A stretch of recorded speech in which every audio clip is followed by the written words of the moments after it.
Hello, all you positive heads out there. It's so good to be back with all you beautiful reflections of the one source consciousness that creates and animates all things. If you're new to this podcast, of course, we are super happy to have you here, and we just ask that you bring an open mind and heart to your listening experience and to be prepared to explore vantage points that I'm convinced will help shift or solidify your current understanding of the ultimate nature of reality in a way that is extremely empowering.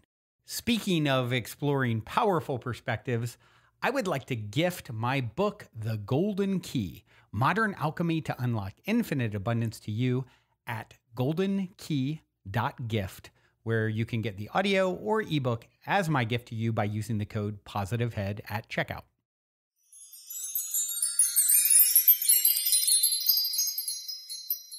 All right, all you positive heads, welcome. Welcome one and all. I am ever so grateful that you have joined me today on what is always another magical today. Another magical today as long as we decide to make it one. Remember, it is your focus. It is your choice and where you decide to focus your attention that creates your reality. And what I want to talk about today is very much along these lines. What I'm talking about today is safety and protection. So many of us think that we need to protect ourselves, keep ourselves safe, always have that door locked, keep ourselves safe. But what is it that really keeps us safe? And is it the locking of the door that is what's keeping you safe? Or if there were someone that was going to come to your door, are they going to get in whether it's locked or not? So what is it that's keeping you safe? So many people think that we have control over this, that we have any sort of control over keeping ourselves safe. And yes, we do, of course, a little bit. We don't need to put ourselves in harm's way. But along the grand scheme of things, we have grandiose protection. I had a little experience in this myself yesterday after my session. I got into an Uber to go home, and we were sitting there to turn out onto the main street from my office complex. And as my Uber driver started to turn right, I looked to the right because I'm kind of a bit of a backseat driver. I want to make sure that, everything's good with how things are going. Talk about trying to keep yourself safe, right? Well, I look over and I see this huge 1-ton pickup truck coming our way in the lane that my Uber driver, was turning into. And I sat there and I just watched this truck come at us as we were turning into the lane, completely felt safe. Something came over me in that moment as I watched it. Time slowed down, and I feel like it almost stopped a little bit as I look back on it. And I just knew I was safe. I knew nothing was going to happen. I knew that, this car's coming pretty fast and we're turning into this lane, but I'll be all right. I'm just going to sit here. I said not a word to the Uber driver. That is not like me. I said a word like after the car was already beeping at us, the truck was beeping at us and going around us. I was like, oh, at that point I reacted. But before then, I felt like, it's all right. You'll be fine. He's not going to hit you. Because, and I think this is because, well, this is not the first time this has happened to me in my life. This has happened to me once before where I was driving this time and I knew that there was a car that was going to pull directly, like head on into me. And this car started doing that, but I knew I could keep going because I knew he would stop. And that's exactly what happened. It was the same feeling that I felt yesterday. I just knew I'd be fine. And also, I just came out of this session where this was actually a theme of this session was safety and protection. And I came out of that knowing that we are all safe. We are all protected. That nothing ever happens that's not supposed to in that regard. Unless we chose it, unless we decided to have that experience for a certain reason, for a certain lesson, or just to have the experience itself, to experience it. And so I had this really strange sense of peace about the whole thing as it was happening, just knowing I am safe. And I even had the thought to myself about the Uber driver, like, you're lucky I'm in the car after this session right now because I am surrounded by so much light. And what is it that actually keeps us safe? It's that light. It is that loving light that is us, that we allow ourselves to take in and give out, that is what protects us. Love is always our greatest protection, that loving light. There is nothing that can protect us more than that. No locking of your door can protect you more than that loving light. And that might sound totally ridiculous to you, but it's not. That's actually the way this works because it's all energy. When my daughter was growing up and she was afraid that burglars would come into the house, I would tell her, put the white light around the house. Make it a pyramid, because I like a pyramid, and I think pyramids are very powerful. So put a pyramid around the house of white, shiny light. And what happens when you do that is that our house is covered in this beautiful, shiny, loving light. And any robbers that could ever come in the neighborhood, they won't even see our house. Our house will be completely invisible to them. And you know how that works? It's because it's on a different vibrational frequency. So that robber, that person that's going to come and try to cause harm, is on a lower vibration. But if we are keeping our house and our vibration at a higher level to where we are shining this light, then we become invisible to that robber. Just like when we are here on the third dimension and we cannot see our guides in the physical. Or when you think of a fan blade going really, really, really fast, and when it goes that fast, you can't see it anymore. That's essentially the gist of it. A lower vibration cannot see a higher vibration, just invisible. They'll walk right by and pick a lower vibrational house. Interesting thing to think about. You think it's just mumbo jumbo and woo-woo, but really, this is energy, and this is how energy works. And in our humanness, we don't get it because we've been brought up in this world that makes us feel scared. We are constantly bombarded by things to make us feel afraid. It's kind of like the mantra of civilization, like, keep them scared. But we don't have to be afraid because we're always protected. We are always safe.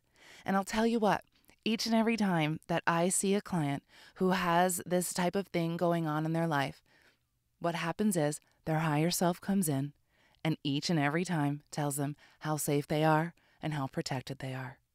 That they have a guardian, a guide who is always with them.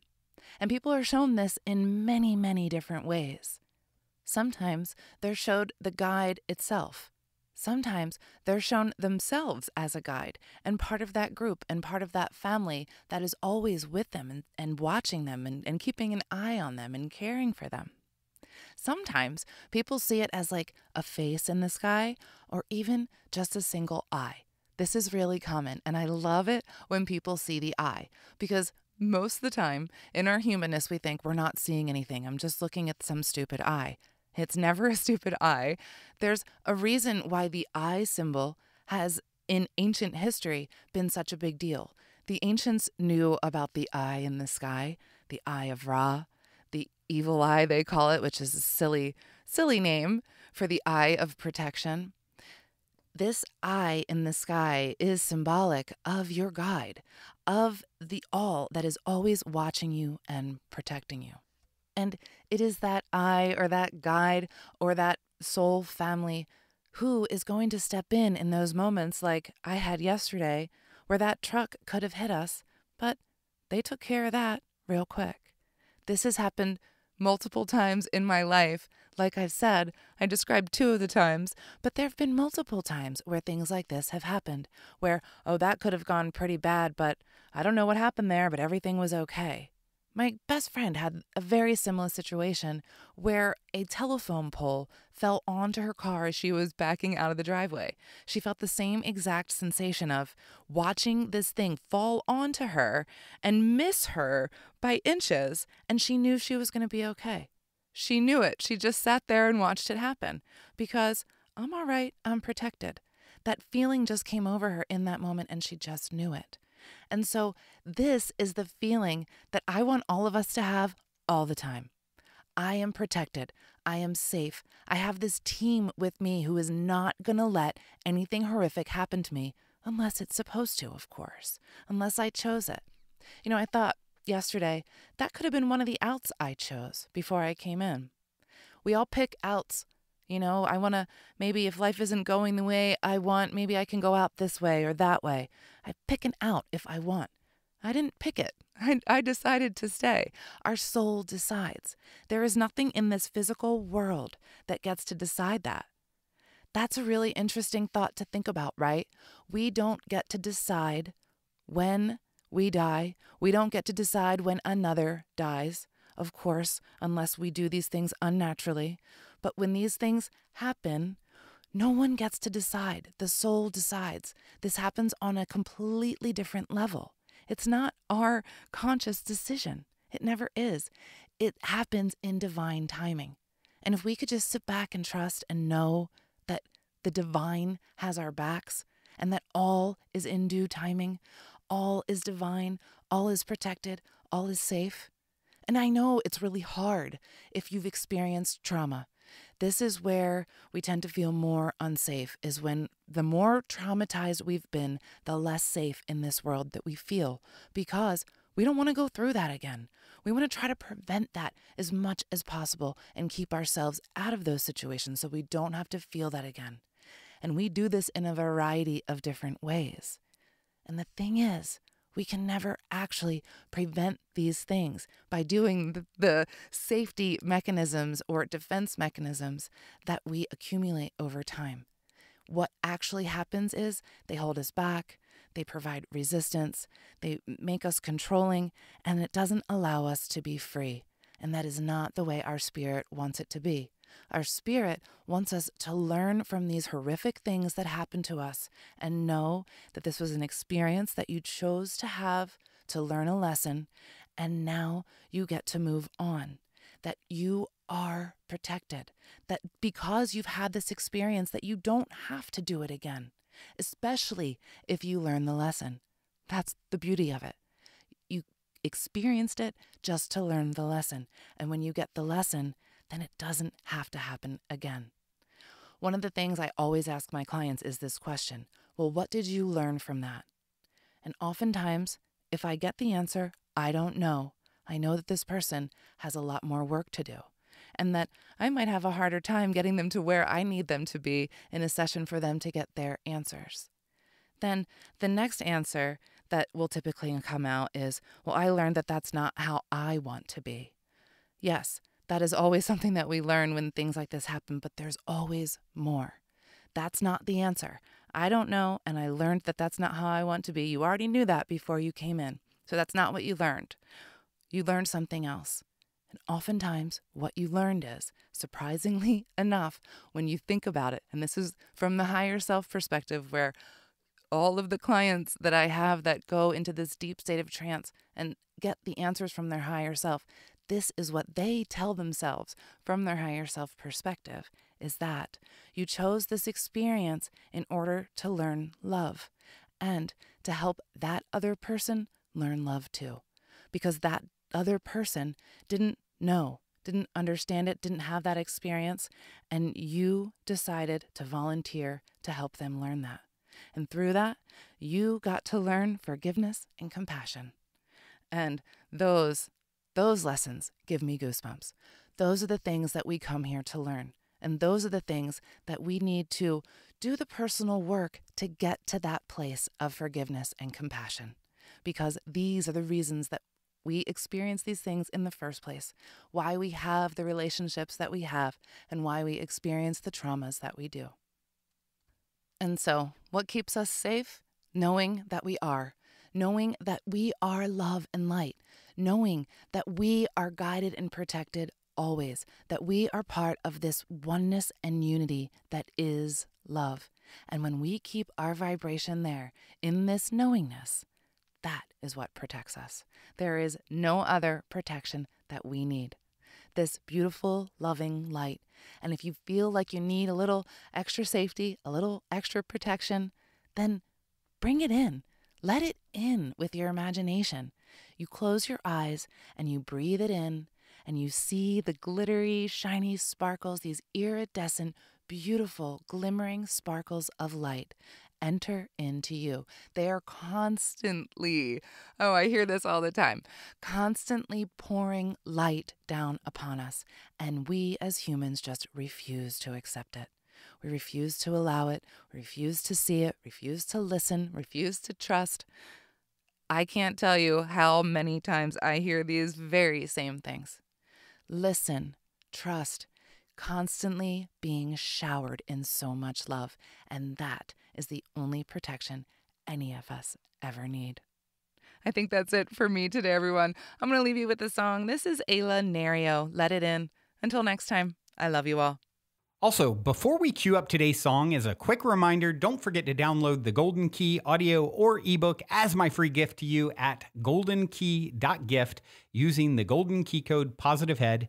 And please, if you enjoy my gift, leave a positive review on Amazon so others can unlock their lives with the help of the Golden Key as well. Ought to be away from the thing God won't stop till I let it all in. Ought to be away from the thing God won't stop till I let it all in. Ought to be away from the thing God won't stop till I let it in. To be away.